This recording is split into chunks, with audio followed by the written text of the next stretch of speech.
Hi friends, welcome to our channel Sri styles. ఈరోజు నేను మీకు ఒక మంచి రెసిపీ చూపించబోతున్నానండి. అదేంటంటే పన్నీర్ బటర్ మసాలా అనమాట. ఈ కర్రీ స్పెషల్ ఏంటంటే డైటింగ్లో ఉన్న వాళ్ళు కూడా దీన్ని చక్కగా ఏ ఇబ్బంది లేకుండా తీసుకోవచ్చు అనమాట. ఎందుకంటే నేను దీంట్లో ఎలాంటి క్రీమ్ కానీ షుగర్ కానీ బటర్ కానీ యాడ్ చేయట్లేదు, కానీ టేస్ట్ అయితే మాత్రం యాజ్ ఇట్ ఈజ్ వస్తుంది. చాలా బాగుంటుంది. సో ఇంకెందుకు ఆలస్యం, మరి స్టార్ట్ చేసేద్దామా. ముందుగా ఒక ప్యాన్ పెట్టుకుని అందులో 200 ml వాటర్ని యాడ్ చేస్తున్నాను. బాగా పండిన చిన్న సైజు టమాటాలని ఒక 3 తీసుకుని ఈ విధంగా కట్ చేసి యాడ్ చేస్తున్నాను. ఇందులో 2 వెల్లుల్లి రెమ్మల్ని, 1 ఇంచ్ అల్లం, 2 యాలకులు, 2 లవంగాలు, 1 ఎండుమిర్చి, 2 స్పూన్స్ జీడిపప్పు, ఇంకా 1 స్పూన్ రెడ్ చిల్లీ పౌడర్ని యాడ్ చేసుకోవాలి. ఇవన్నీ యాడ్ చేసుకున్న తర్వాత ఒకసారి కలుపుకుని మూత పెట్టి ఉడకనివ్వాలి. ఒక 5 మినిట్స్ ఉడికిన తర్వాత మూత తీసి దాంట్లో కొద్దిగా కసూరి మేతిని యాడ్ చేసుకోవాలి. ఇవన్నీ కూడా బాగా ఉడికేటట్టు ఉడికించుకోవాలి. ఇవన్నీ కూడా మనకి 15 మినిట్స్లో ఉడికిపోతాయి. చూసారండి, 15 మినిట్స్కి నాకు ఇలా ఉడికిపోయిందనమాట.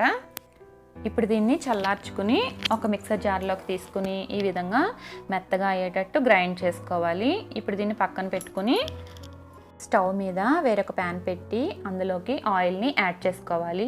ఆయిల్ హీట్ అయిన తర్వాత ఒక పెద్ద సైజు ఆనియన్ని సన్నగా కట్ చేసుకుని ఈ విధంగా యాడ్ చేసుకోవాలి. ఆనియన్స్ అనేవి ఆయిల్లో బాగా ఫ్రై అయ్యేటట్టు వేయించుకోవాలన్నమాట. ఆనియన్స్ అనేవి గోల్డెన్ బ్రౌన్ కలర్ వచ్చిన తర్వాత 1 స్పూన్ ధనియాల పొడి, 1/2 స్పూన్ జీలకర్ర పొడి, 1 స్పూన్ సాల్ట్ని యాడ్ చేసుకోవాలి. ఇవన్నీ కూడా ఒకసారి ఆయిల్లో బాగా వేగేటట్టు కలుపుకోవాలి. తర్వాత మనం ముందుగానే ప్రిపేర్ చేసి పెట్టుకున్నటువంటి టమాటా పేస్ట్ని ఇందులోకి యాడ్ చేసేసుకోవాలి.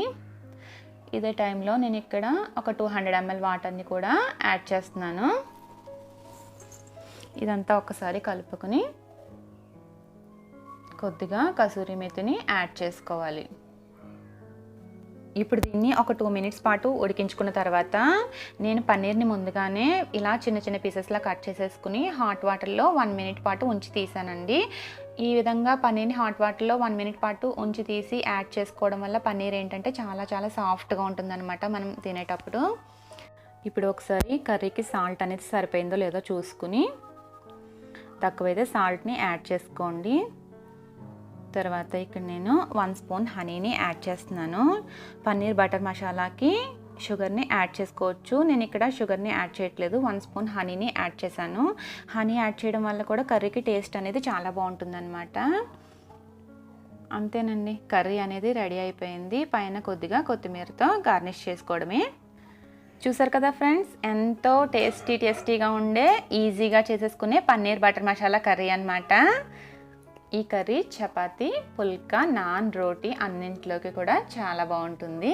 చూసారు కదా ఫ్రెండ్స్, ఈరోజు వీడియో అయితే ఇదేనండి. నా వీడియో కనుక మీకు నచ్చినట్లయితే లైక్ చేయండి, షేర్ చేయండి, తప్పకుండా సబ్స్క్రైబ్ చేయండి. Bye friends.